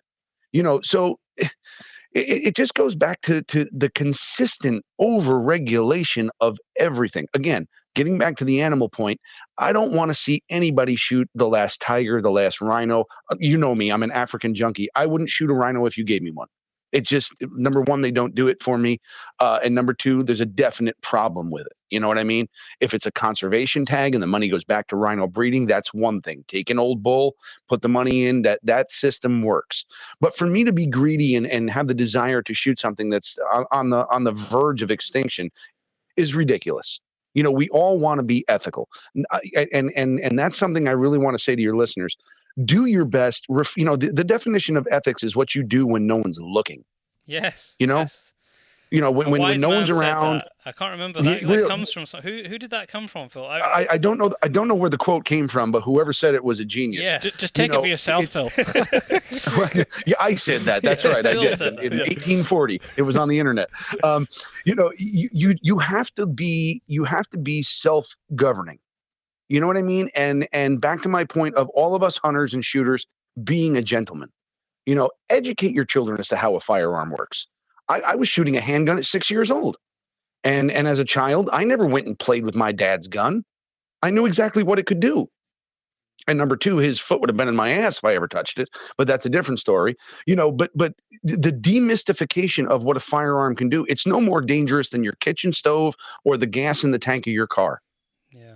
I know when we do make it over to the States at some point, we will dig into this because you know your culture over there and your gun ownership, the principle of gun ownership there is very different to what we have here. Whereas you know we can't have anything for self-defense, whereas I don't know if you can have that for in every state in America, but you can certainly in some states. So we don't have that here. And when we come over at some point, we will dig into it. It'll be a 4-hour long podcast because there's so many different aspects you can talk about with your gun regulation and laws over there, especially when it comes to, and I think the main thing people will talk about in this country is your high capacity rifles, or people basically being allowed to hold large amounts of ammunition, which obviously they talk about on your news when there's a mass shooting. Well, also another thing they seem to talk about on your news is how it's only AR style assault rifles. It's always an AR. I think that's just because of the mass. I love that word. ARs, yeah. That can. I love the word assault rifle. Assault rifle. How do you put a verb to an inanimate object? You know. There was a news report I saw, and it was the. I can't remember. It was one of the kind of high-profile shootings that's been recently, and the news reporter was saying that there was definitely the weapon used was a hunting-style AR assault rifle, and then they put up a generic picture of a hunting rifle. Well, like a bolt action. Like a bolt action rifle. That's what they put up. I'm sure it was CNN or something crazy like that. You know, I mean, in terms of wording on news, I just saw it the other day. There's been a big police drive down in the south of England for poachers, essentially people coursing. Hare coursing. Yeah, hare coursing with dogs, which is illegal here. And their opening statement was, the police have got a new drive to catch hunters with dogs. So, well, hold on a second. These people are not hunters in any description. They are poachers because they are undertaking an illegal activity. And you probably find that if they're done for the crime, it'll be under the Wildlife Crime Act for poaching, not hunting. Yeah. Right. Yeah. You did not have the proper documentation. You're breaking every law. But it doesn't, guys, it doesn't help us. This kind of this grey area and incredibly poor, lazy reporting and language. Well, look. I mean, let's in that vein, let's look at the term trophy hunting. Oh man, how long have you got, Phil? Yeah, right. You know, if you're not a trophy hunter, there's something wrong with you. Every animal should be a trophy. Whether you're shooting red hinds or whatever the case may be, you should have that level of respect to want to make that animal in your mind your trophy. And I would just add to that. Sorry to interrupt you, Phil. Yeah. But I just add to that, and we probably will talk about this in a future podcast. But if anybody wants to try and really wrap their head around the term trophy hunting, which has been so abused these days, go back and look at the history of the Boone and Crockett Club and see why trophy hunting became a term and the reason that it was implemented. And it has 100% to do with the conservation and survival of species. It does. Now, I'm going to say this, and it may raise some ire. It bothers me when an animal is down in the out a tape measure and start getting this, whether it's Roland Ward, this score. To me, the trophy is the animal, the conformation of the animal, its age. I like to take older, mature animals. It doesn't matter a couple of inches of horn either way for me. And the emphasis that it's a competition bothers me. Yeah. But the term trophy hunting is something that has been so maligned, it makes me physically nauseous. Well, he's a trophy hunter. And the insinuation is that you only look for the biggest head, you shoot it in the face, you cut that head off, and you leave the rest to rot, and it goes on your wall, and that's all that you care about. When the exact opposite is the truth. It's on my wall because I honor the animal. All of the meat was utilized. I hunted him on proper terms. And we're back to that ethics thing where I got to look at myself when I shave my bald head in the mirror. It's no, really. I mean, of course you want to take a large animal. Of course you want to take a mature animal. And you want to take it cleanly, and it should be a trophy. Why am I smiling? Because all my hard work and all my effort to become a proficient rifleman and to be in physical shape to hunt that animal, and all the hard work that had to go to generate the money to be in that either exotic location or on a lease or as we were in the Blair Athol grounds has come to fruition. Yeah. Of course, you're going to smile. If you put a plan together and you implement it and it works, you're going to be a happy person. Yeah, it's incredibly misrepresented. With and it generates internet clicks. Yeah. It makes for an interesting. Slaughtered is a good one. They slaughter the grizzly bear, and look at him smiling, and they suffer, and it's cruel. I watched some. Stereotypically, and I'm only telling you what I saw with my own eyeballs on the screen when I was doing my bit of research for this article, was this I can't remember what organization she was from, but she was obviously against hunting and against grizzly bear hunting. Stereotypically, had dreadlocks, and she went on to talk about. She went on to talk about them being slaughtered, how it was long and lingering death, just this whole barrage of complete falsehood. If done, if the hunting is done correctly and ethically, none of that should ever happen. And there was no rebuttal to it whatsoever. They never bothered to interview anybody from the other side. It was just a one-sided. Here's the 800 votes, 75%. This is why it's been banned. Boom, done.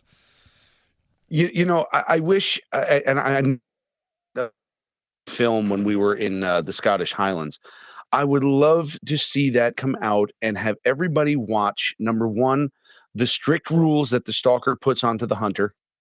Number two, the level of respect to the man for that group we had together at Blair Athol, and the celebration of those red stags that were taken. Sometimes there's a beautiful red stag who would have that air quotes better score in the record book. But, Ronnie was not going to let me take that because he was still in the breeding herd. We're going to take that animal on the way down the downside of his horns because that's the mature animal that needs to go. And the same thing applies to Africa, and the same thing applies to North America. Yes, there are areas where the animals need to be managed, and you can take younger ones or females or whatever the case may be, and it's a great conservation tool that gives a hunter an opportunity, that gives a youngster a chance to get into the woods and experience this beautiful nature that we do. But if you can't count all the negatives, you can't count something that didn't happen and give it a statistic. How many deer I let pass in one season until I take that 8-pointer? And as a great example, my wife, who's a relatively new hunter, she's been hunting with me for just a little over 5 years. She just shot her first white-tailed deer this year up in the beautiful Catskill Mountains, a 3.5-year-old 8-pointer. Was it a Boone and Crockett record book deer? No, but it's certainly a trophy to her because the deer density is very low, and she let pass many immature bucks to take that mature buck. So you can't count how many she let pass. This slaughter quote is just utterly ridiculous, and especially in Southern Africa, where when you're hunting a government block, not only do you have the CITES quota maintaining how many can be taken, not only do you have a professional hunter who determines whether or not that animal is eligible as a potential shooter, but you've got a government game scout with a GPS and a field book who is there to make sure you do things by the numbers. I can't imagine any more regulated hunting in the world. You got a guy like Walter Palmer who shot Cecil the lion and put the entire world in a tailspin. Yeah, a lot of people do not realize the regulation that is in place around the world with regard to hunting, and that is misrepresented as well. What's happened to Walter? He's hiding somewhere. Is he in still a cave, hiding? I think. Maybe you know, Phil. Was he a Dallas? Was he your dentist?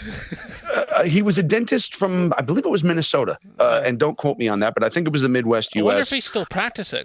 I think he opened up another practice. I read that under a somewhere. different name. Yeah, I read that. I hope he did. I hope he got a new identity and a fair shake, because that deal was the biggest travesty of that entire year. He was the fall guy. He was the fall guy. They'd been looking for a reason to hang someone out to dry for trophy hunting, and they found something that worked that would make it look very bad. There were a couple of hunting organizations, and I'm not going to name names, who immediately took the action to revoke his membership and to condemn him. And the principle of being innocent until proven guilty was not utilized. As it turns out, it was a perfectly legal and a perfectly ethical hunt.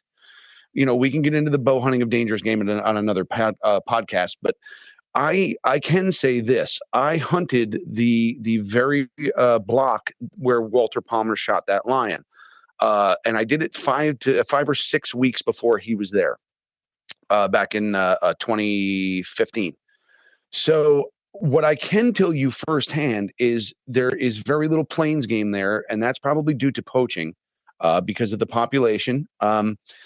What there is in that particular block is a plethora of buffalo, a plethora of elephants. And I mean, when I tell you there's more elephants than I've ever seen anywhere in Africa, and I've hunted 5 different countries.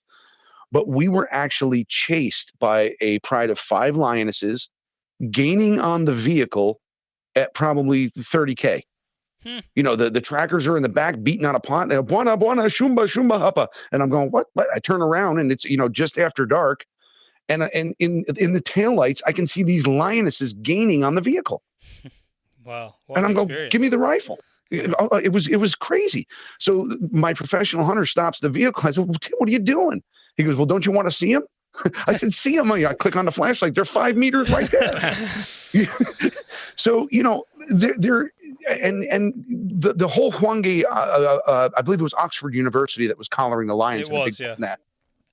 They can, if you actually crunch those numbers, and it'd be very interesting to have a gentleman like Shane Mahoney or somebody take a long, hard look at how many lions are in Hwange Park.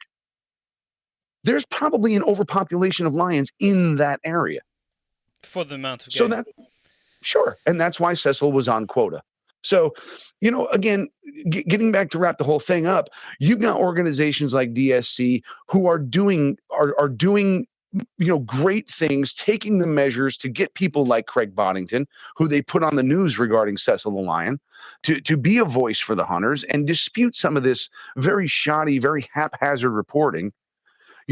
You've got fantastic hunting organizations, Safari Club International, and I don't know what you guys have in the UK, if you've got your own UK branch or if there's an organization that works that way. We all need to join it. We need to join it. We need to attend a meeting or two. And I understand people's schedules are very busy and not everybody has the financial means to fly all over the world to a convention. But nonetheless, read the newsletters, get a hold of the hunting report from John Jackson, who will tell a bad hunter. And it's, as you guys can attest, it's a very small industry we're in. Oh, it is. I'm calling you guys from upstate New York, and you're sitting in Scotland, and we have the ability to speak as if we're having coffee in my living room. Yeah. That's a good thing sometimes, because we can get that information around. We can make a presence, and I think we fully need to utilize it, but in a gentlemanly fashion. Yeah, and we need to, as hunters, we need to be willing to put just that little bit of time aside to educate ourselves more than yesterday. It never used to be necessary, although I think people really should have always been doing it. But we got caught up in our own little bubble. The only thing you might stalk if you're here in Scotland is you might take a few roe deer a year and then you do a bit of rabbit shooting. But it really is important that you have a more global view of what's going on, so that you can have these articulate discussions with people that might not be a roaring debate, but it might just be very, very simple discussions round a dinner table with somebody who isn't opinionated one way or the other, but at least then you can help inform them more than just what's on our doorstep, because it is a small industry, but it's become a very, very small world. And it is. The world is shrinking. It is. And so the hunting issue that we see in BC now with the ban on grizzly bears, which we've been discussing, it doesn't take much for that kind of mindset to filter through, and BC becomes Scotland, Scotland becomes Spain, and then it seems unlikely that something like that would ever happen in New Zealand, but you just don't know where it's going to end. In New Zealand, they like to poison all of their animals, so... Well, yeah. We've all got, but got think about problems. it. It's very easy to make that leap. I mean, it's not unheard of. No, it's not. It's happened in the world before. With different factions, and there can be a frenzy and a fervor. And yes, you've got some lady who owns 18 cats in her flat, and puts on her blue eyeshadow in her muumuu, and she wants to donate to the Save the Tiger Foundation because the evil penis wielding. That's a very sorry, Phil. You can laugh if you want. Phil, for some reason, I think WhatsApp just was shocked by your penis wielding comment, and it just stopped. Penis wielding. So please pick up from but penis wielding. It's become so stereotypical, guys. It's not even funny. It's not fair, Yeah. Phil, my intention today, you only asked you how the fair was. We're an hour in. Was for us to talk about the fair. Then Daryl was going to go and do some work, some other work, while you and I crunched ballistics, because he's more of a hunting man. Like you, ballistics. I used to write. I've done a lot of stuff on terminal ballistics. I used to write ballistics column in the magazine. Mm-hmm. That was my intention today. Okay, but I've burnt a lot of your time already, so we're not going to do that. We're going to do that in another podcast. So what I want to do is just to end on a slightly more jovial note, because we've been talking. I'm not wielding any phalluses either. Is I would like you to just give me a very quick rundown on a trip that you were on. I can't remember where was it. Poland, I think. You were with a friend of ours, Jason Doyle. Happened to you cross paths there. So give us a very brief rundown of that. What you were doing there. How good was it? And then I want to know what your year is looking like afterwards. And then we'll wrap up. Oh, sure. We were with Norma Ammunition, and Norma's a fantastic company that makes a great product. Probably the benchmark for good factory ammunition. I've been privileged enough to go to Amatfort, Sweden, and see the factory. The factory floor is cleaner than my house, and I'm not even joking. It runs like a Swiss watch. So Norma put together a group of gun writers in the world. There were a couple of us Americans there. I'm trying to figure out. Jason was from Ireland. A couple of Italians, French guys. So all kinds of different backgrounds. And we went to Poland. Tercel, I believe, is how you pronounce it. Or Shield. My Polish sucks. But long story short, we got to have the opportunity to go on a traditional European-driven hunt, which is something I'd never done before. It's tremendous, isn't it? The tradition's amazing. I kind of grew up hunting rabbits here over beagle hounds. It's my dad always had a good beagle, and hunting rabbits was fantastic. Guys are close, so there's a safety factor. This was like rabbits on a grandiose scale. Here's what I came out of this with, knowing nothing going in. My wife came with me as my cameraman or camerawoman, I should say. And, she got to experience the thing from womb to tomb with me, trying a bunch of different guns. My friend Lukasz he's from Poland, so he provided us with some firearms because for us to bring guns from the U.S. into Poland, there was a bunch of paperwork problems and all that stuff. I actually had, because Air Berlin closed down, I had to fly from JFK to Istanbul, Turkey to Berlin. So it was a crazy adventure just getting there. Once we got, at the range and we shot at some running pig targets and what have you, we got out the first day, and what a fantastic experience. Here in the States, hunting is probably a little bit more personal than it is in Europe, What I loved about this, number one, even more than the taking of the game, which we'll get to in a second, was the tradition that went down. There was a horn call for gathering. There was a horn call for each species to be hunted. There was a prayer to Saint Hubert, and Lukasz acted as the English translator out of Polish for us, so that the game warden, I guess you call him, or the Jagermeister, or whatever you want to say, he set down the ground rules. There'll be taking of this, there'll be no taking of that. And I tell you what, it was very, very exciting. You've got the beaters in there with that hiya, hooah, and the dogs are barking and they're clapping. Wild boar are boiling out of the bush, and I'm kind of going, this is like I said, it's like rabbits on a dinosaur scale. Except these rabbits weigh, 250 kilos sometimes. Exactly. I was blessed to have the opportunity. I took a really good Kyler. I think he weighed somewhere around 330 pounds, which would be what, 150 kilos. Yeah, big beast. Really big beast. And Jason, actually, the game master took Jason to go finish him because I hit him and he was up in the top of the field, and the thing actually charged Jason, so he's got it on the GoPro. Oh, I've not seen that footage yet. Oh, you have to, it's a short little snippet, but it's hysterical. Yeah, he come down, and he's panting and he's sweating. A big tall guy, and he's like, "Christ, man, the thing came at me." He's funny. This is. Just a fantastic experience. But again, getting back to our previous point, the reverence shown by the hunters, by the beaters, everybody gathers around at the end. They take fresh boughs off an evergreen tree. The game is neatly laid out for observation and, for honor. And at the end of the night, everybody toasts to the game. What a fantastic set of traditions. It's a little different than what we do here in the States, where you might, privately walk off on your deer run or in the mountains or on public land and quietly set for deer. This was more of a community interaction, not only between the hunters, where you had that bond immediately by lunch on the first day with people you'd never met before, but, with the beaters themselves. Those guys are taking a dangerous risk being inside the beat, with guys with high-powered rifles. And everybody was safe. Everybody executed everything in a gentlemanly fashion, and no, there wasn't even an instance of somebody, possibly getting hurt. No, it's quite an experience. If you've never done driven game shooting as a driven boar, not the feathered variety, because that's what a lot of people think of in the UK if you're talking about driven shooting. Right. Go and do it in Europe.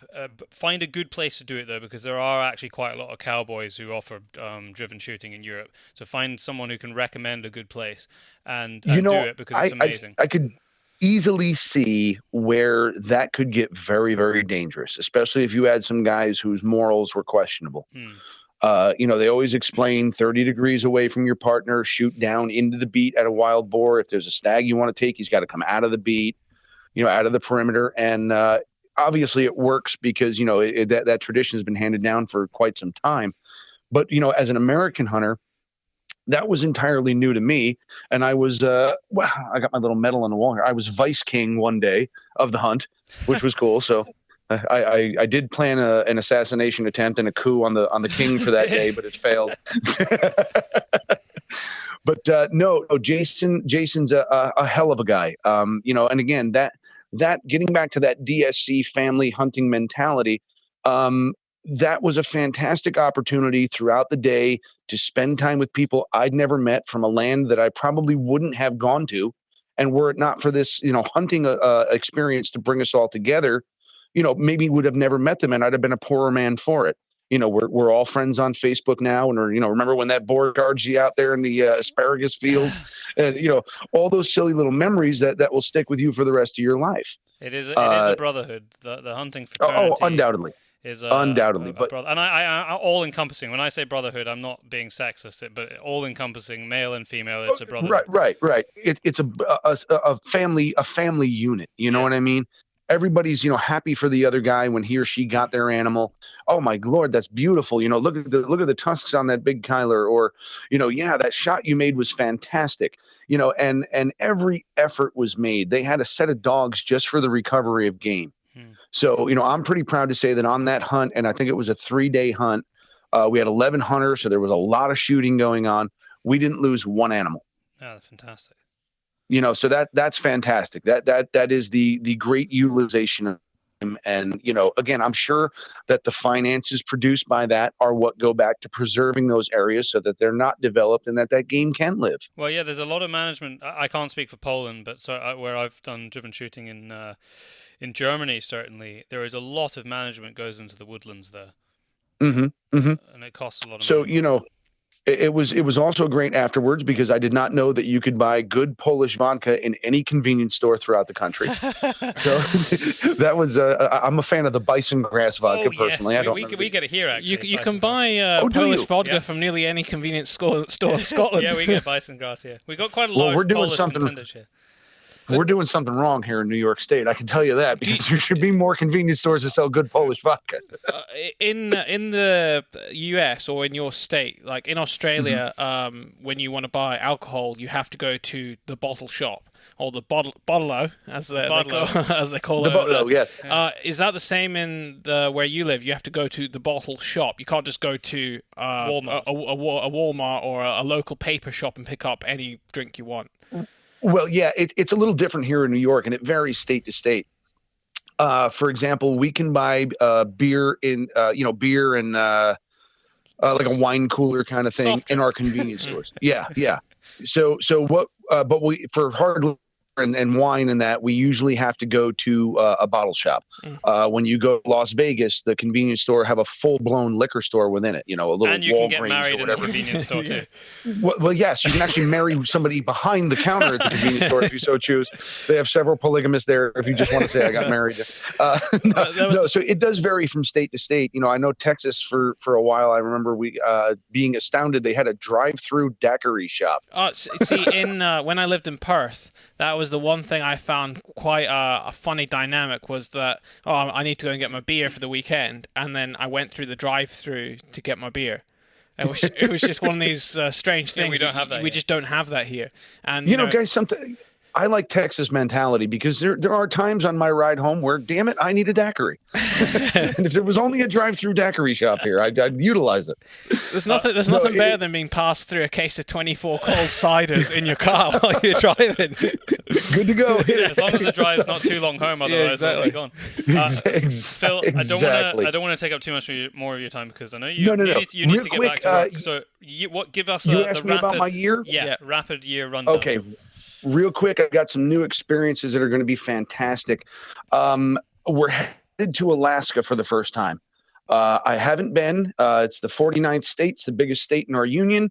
And we get to go hunt a black bear up there in the presence of those great big brown bears. Awesome. So it's a really rugged hunt. I'm super excited about that one. I love to hunt bear. They're dangerous. They're big. They're quiet. It's a very exciting hunt for me. So that's on the agenda for late April, early May, somewhere in there.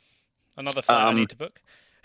Yes. Then we go to Botswana in early August. So again, that's my buddy Jay Leyendecker. This is a safari we've been planning on his friends for a couple of years, and that's finally going to come to fruition. What we're going to do there is we're going to track eland with the sand bushman. Oh, amazing. This is going to be number one. I love to hunt eland, a magnificent beast and absolutely delicious. My favorite wild game meat ever. Good. So that's going to be a great experience. And tentatively, you may see me in Zimbabwe come October. We're putting some plans in the work for possibly doing another buffalo. In like I said, I think Zim's coming back online. So. I don't want to curse it or jinx it, but I hope that happens. I just ordered a Heim 470 double, and we need to put some blood on that rifle. So, well, we're doing. Fantastic. We've got lots of. We're trying to get our plans for some conservation films based around Africa off the ground this year. So there might very well be some tie-ups there, Phil. But we'll keep you in the loop. Hey. Because that would be Let's, cool. If we can do some footage sharing or I can help you in any way, you let me know and I'd be more than happy to do so. Yeah. But yes, Byron, let's get together next week on another podcast and we'll talk all about ballistics. I promise. Yeah, we'll need to start with that. Phil, thank you so much for your time. It's always a pleasure to have you on. I know that the people who listen to this podcast love hearing from you because we hear the comments. It's been fascinating today. You've got an amazing year lined up, and I promise our listeners will be hearing from you again very soon, and we are only going to talk about ballistics. Oh, okay. Listen, guys, thank you for having me on, and I look forward to talking to you both very, very soon. Cheers, Phil. Cheers. And thank you for listening. That is it for this week, and join us again in 2 weeks' time, where we will have the... Who we're going to have? We're going to have the Country Food Trust and also Charlie Brownlow. Okay, well, that's who we're having on in 2 weeks' time. Don't forget that you can listen to this show on many forms. It is uploaded to YouTube. Sadly, only right now it is only... it's not video right now, but we are changing that. We're in the process of changing our studio a little bit. In the next 6 months, we should have a permanent podcast studio. Yeah, so that we'll always have some form of video. Even if YouTube. it's just us drinking coffee. Yeah, exactly. Just live, in our office, so you can just watch us editing. No, so YouTube, the next big one is Spotify. I looked at some of the stats, not just from our show, but from many other podcast shows, and within 1 month of the release of Spotify being available for all podcasts, it became the second largest podcast, where people can consume, next to iTunes. That's crazy. So it wiped out every single Android app there is. So it's hardly surprising. It goes Spotify, iTunes, and it doesn't surprise me in the next 6 months if it becomes the biggest. So if you are wanting to find new ways to listen to the show, Spotify is probably going to be the biggest one. iTunes, Acast, Overcast, Podbean, Stitcher. Some of them might die, Yes, I think some of them will die. SoundCloud. These are all things we're on, by the way. So you can find a better way to listen to us. We're on iHeartRadio. We're also on iHeartRadio, and we are also... Yeah, iHeartRadio is actually a good one. It's also now uploaded to Facebook, but there is actually... I was listening to the other day. I do a lot of research into podcasting, and there's a problem with the audio quality. It's not down to us. It's down to the way that Facebook pulls it from the server, and unless you click the full HD, even though there is no... Oh, is that the problem? Even though there is no video on Facebook... If you just click the full HD thing, the proper audio comes through. But if you just autoplay it, the audio is not very good. I didn't know that. There you go. I learned that the other day. Because we were commenting. It's like, Daryl, I haven't listened to the podcast yet, but the audio sucks. I don't understand. We listened to it on the normal podcast app. Fine. On Facebook, it sounded terrible. It's just Facebook being Facebook. But they make pictures look terrible too sometimes. Yes, they do. If you ever wondered why when you upload a picture onto Facebook, you're like, that doesn't look as good as the picture I took. It's their compression and the way you save it. So, talking about shifts in media, I was listening to the Randy Newberg podcast the other day. You know what? Talk Radio. We were sorry, just to stop you there. We were actually going to suggest other podcasts. We will. We'll do that next time. We can do it next time.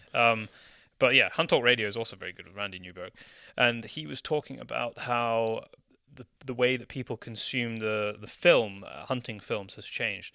He used to be 100% on TV through I can't remember which one it was. It was the Outdoor Channel or Sportsman Channel, one of the hunting channels in the States.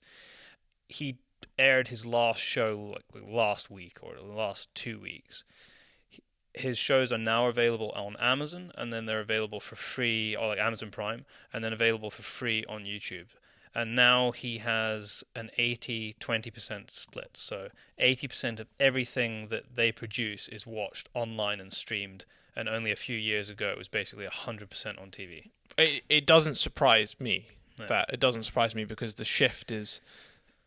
It only makes sense because it's smart TVs. It's more convenient. People are getting, not in Scotland, but around the world, better broadband. Yes, my internet still sucks. I have been to some of what you would probably regard as third world countries that have better phone signal and better internet than Scotland. In fact, no, it's true. It is true. It is true. Yeah, it's 100% true. Sometimes I can't actually stream YouTube even in 122 or whatever the lowest quality is that you can watch. I can't stream that. Without our community broadband here, which is not funded by, I imagine to start it up it was a little bit by the government, but it was started by a guy that I know in the pub, Bill, and it's a community thing around here. Without that community broadband, we would be so screwed. We wouldn't be able to. We wouldn't be able to run our office. We wouldn't be able to run our office here. There's just no fiber optic up here. And there is, but it's connected to copper lines to our houses, really so it doesn't work. And I live in a dip, so I can't get... Byron has no phone service, no internet. I got a landline, and I've got running water. I've Hang even on, got electricity now. Listen to this. So this morning we're talking to him, talking about phone line internet, because it's a common topic here. We're now convinced that Byron actually has an operator down the road plugging in and plugging out, because he can hear other people dialing their phones. Yeah, on my landline. On his landline. Are you sure you're not wiretapped? Are you sure like the Russians aren't listening to you? I don't know. I don't think I'm that interesting.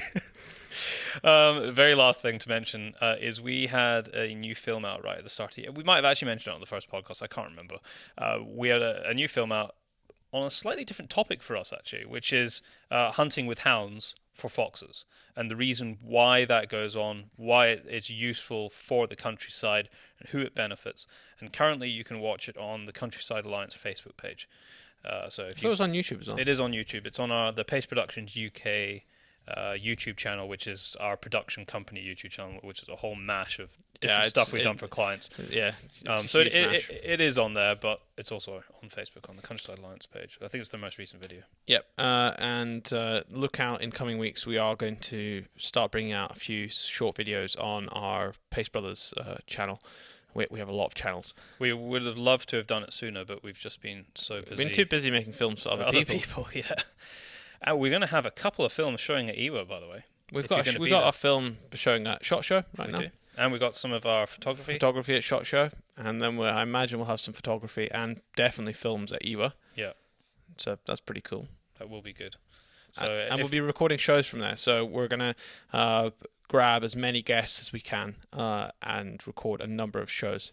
If you've got any suggestions for people to catch at IWA, which is the big sort of it's the European SHOT Show, essentially, if you don't know what that is, held in Nuremberg in March every year. And if you've got any suggestions of people you'd like us to try and speak to there, then drop us a line, and we'll see. We'll certainly do our best to try and find them and get an interview. Or if there's something that you particularly want pictures taken of, or us to put on Instagram, then we can do that as well. We're there for pretty much the full thing. Thank you very much for listening. You'll hear from us again in 2 weeks. Yeah.